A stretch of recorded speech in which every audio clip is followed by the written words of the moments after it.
I will probably go about 15 more minutes and read something, or just I'll plug in, okay? So what does this initiative timeline look like? They're saying we will have brain-computer interfaces in the next couple of years. We're working strongly on that, and I'll show you some pictures of that happening. Then we'll get to autonomous life support systems, where we can make the brain into a robot. Then we'll get to avatars. Then we'll go to a computer model of the brain and understanding computer consciousness as it exists in the brain. And then we will get to this immortality, substance-independent minds. Substance-independent minds. Isn't that sounding like Steiner? Except somebody else is going to give it to you. But it's materialistic. Right. In extreme new bodies. New bodies. New bodies. What does manas mean? What does life spirit mean? What does spirit self mean? So then there's all these books about, as we go past what's called the singularity, when these computers become more powerful than the human brain and keep going, doubling every 18 months, how far do we have to go until we have a computer that's of the intelligence of God? And so that gets us into all these serious questions about being all wise. Is God just artificial intelligence? So what's the problem with this? Well, we haven't solved the problem of consciousness. Maybe we can call it intelligence. We only call it artificial intelligence. We don't call it artificial consciousness. What makes the intelligence of a machine different from the intelligence of a human? Does a machine have self-consciousness? Does it know that it exists? So if we were to ask these AI people, they would say it's unimportant stuff. But there's a new science of consciousness, not yet in artificial intelligence, but many of the other sciences have found it, besides physics. Francis Crick, who is the one that gave us the understanding of DNA and won the Nobel Prize, asks the question, how is memory stored in the molecular level to survive when every 7 years every molecule is changed? And many of them die off much sooner. How does the dying molecule give what memory it's storing to the one that's going to take its place? We don't have an answer to that question. Rupert Sheldrake, maybe some of you know, he also won a Nobel Prize. We do not understand why the initial storage of memory requires the hippocampus. A new science of life and science that set free are two books of his where he says reductionism doesn't work here. And we'll talk on Saturday some about his new theory of morphic resonance when we go into the session on resonance. Thomas Nagel, Mind and Cosmos, I highly recommend that book to some of you. And even Alexander wrote this book, Proof of Heaven. He was a neuroscientist and had a near-death experience. He was highly respected before. After he wrote the book, all his scientist friends go,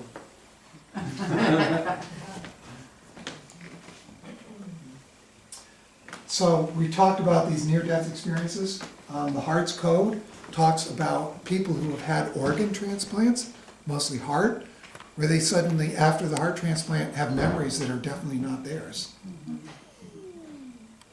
Their dream life changes. And same thing with other organs. Richard Grayson, amazing, there's an anthropologist named Robert Mays working on near-death experiences. Robert Mays is down in North Carolina. And here's some YouTube videos to catch up on all of this. But the point of these near-death experiences is that the person was, by all instrumentation, dead. Their brain was dead. It was not functioning. There were no waves. Flatlined. And yet those people experienced it all.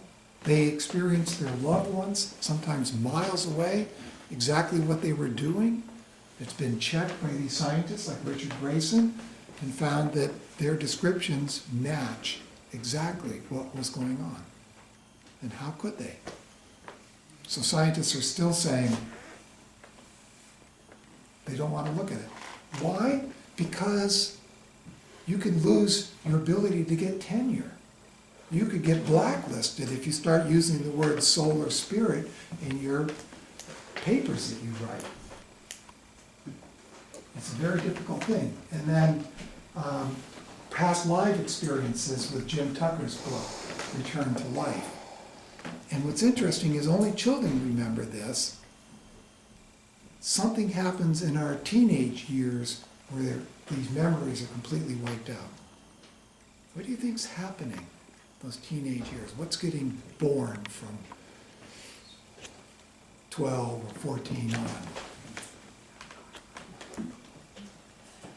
So is it wrong to couple man with machine? Boy, it certainly feels wrong. But are you going to tell that to these folks? The Boston Marathon ran, the first race is the wheelchair race. And what these people say is, thank you, thank you, thank you for giving me a human experience. And if I can get beyond this, I will take prosthetic limbs. Look at these children. So happy to be able to run around, to have a race. Doesn't matter who wins. It's the idea that they're being human and they can be in a race. Are you going to take that Christian experience away from them? But it's a slippery slope. And the temptation will be there to have soldiers get rid of their biological limbs because the prosthetic ones allow them to be much stronger. Or, and I'll show you the slide coming up, putting on a prosthetic suit. If you saw the movie Avatar, if you remember the general in the end, he was kind of like inside this contraption, this big robotic machine, and he could maneuver this thing and actually, it wasn't quite with his mind, but he could move the arms with his arms and so on. I don't remember exactly how it works, but. So we have people today with bionic eyes, and this technology is getting better and better and better. Today, it's 60 points of stimulation. They know they can build one with 1,000 points of stimulation. This guy could see his wife for the first time, but he could only see her as a kind of interesting shadow. Think of Plato's cave. This individual lost his arm in an accident. This is a prosthetic limb. And what's fascinating is he can use the hand to write, grasp things. And I'll explain how that's done in just a minute. His 4-year-old son at the time says, "My father is a robot." Proudly. But what's interesting is if you were to use someone else's arm and sew it on, you'd have to be using those drugs for the rest of your life that would, that keep you from rejecting transplants. Now we use this phantom sensation in order to teach the embedded microchips on how to listen to the brain to make the hand do things. So now that we've done that, we can, with 3D printers, build for under $2,000 these prosthetic limbs for children.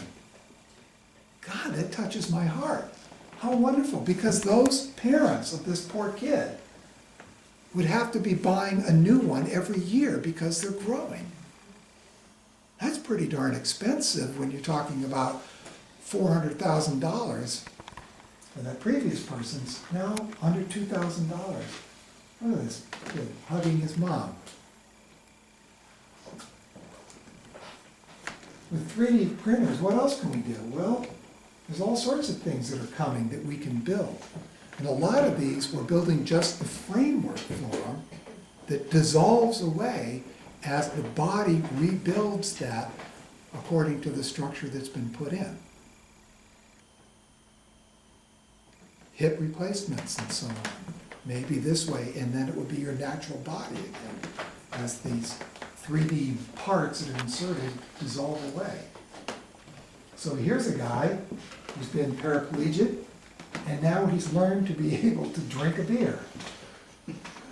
That's progress. Yeah, that's progress. He can paint Beer will- pictures, beer make will his kill own him. smoothies. It's quite, and they're green smoothies.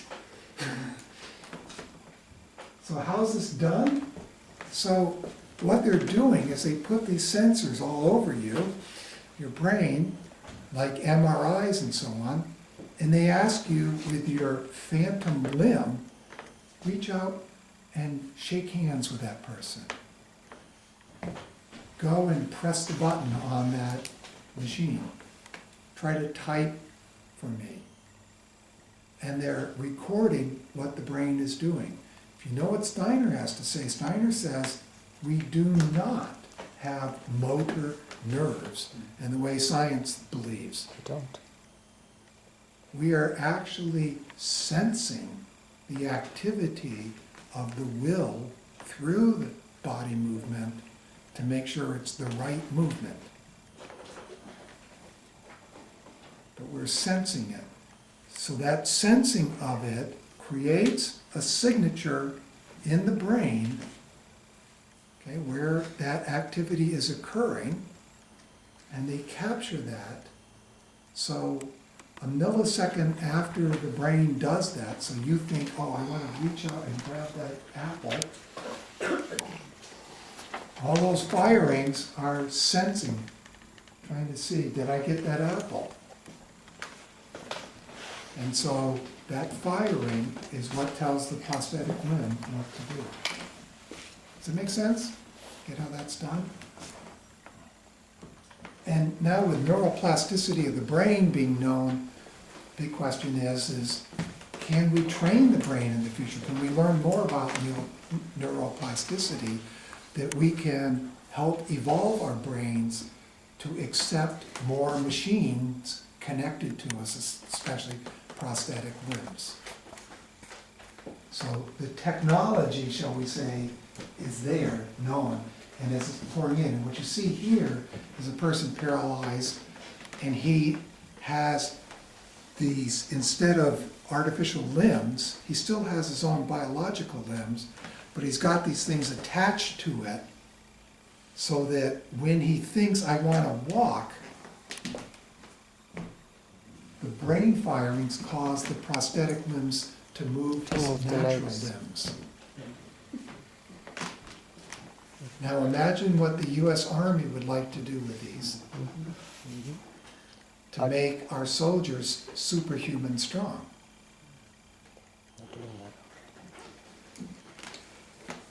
This gentleman, Ian Burkhardt, still has his arm. So similarly, but you can see this thing placed on his arm with these many, many wires, and he's got a connection into his brain here, and the wires come down to a computer that fire here. And what they're doing is contracting and relaxing muscles in his arm so that he can grab a hold of things and do things with his hand. And as he says, now I can brush my teeth. We're giving people human experience who otherwise could not have it. But it's a slippery slope.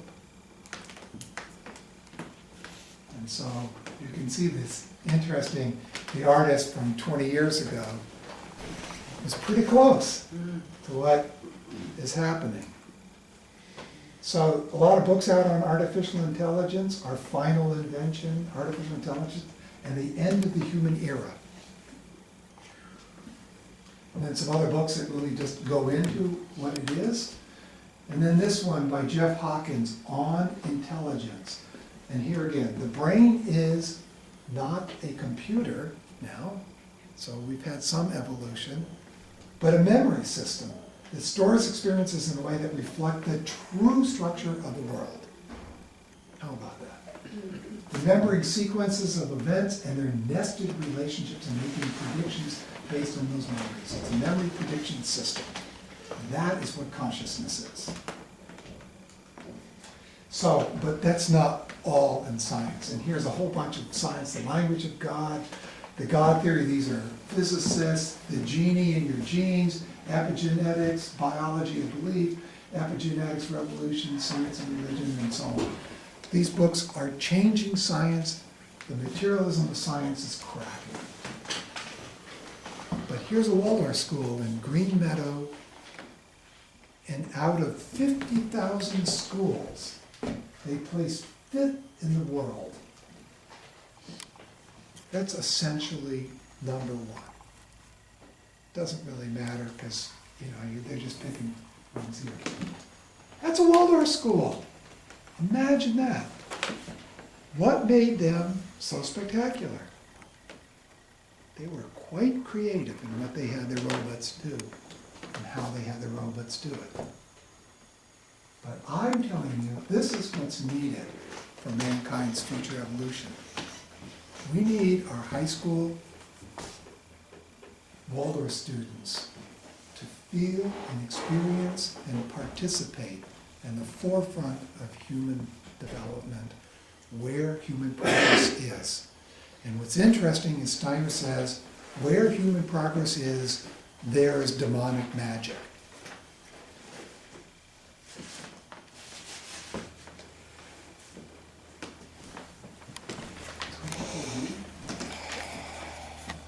I wanted a female voice. Do I have a volunteer to read this? Will you read it? Yeah, sure. If you could stand, though.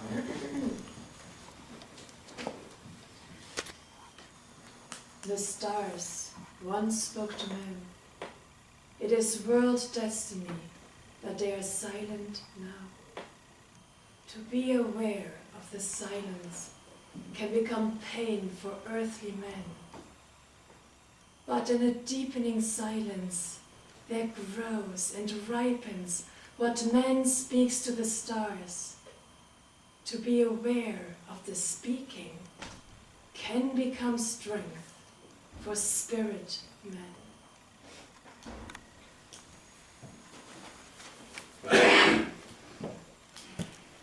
I think you can feel this verse and why it is speaking about the future that we're in now.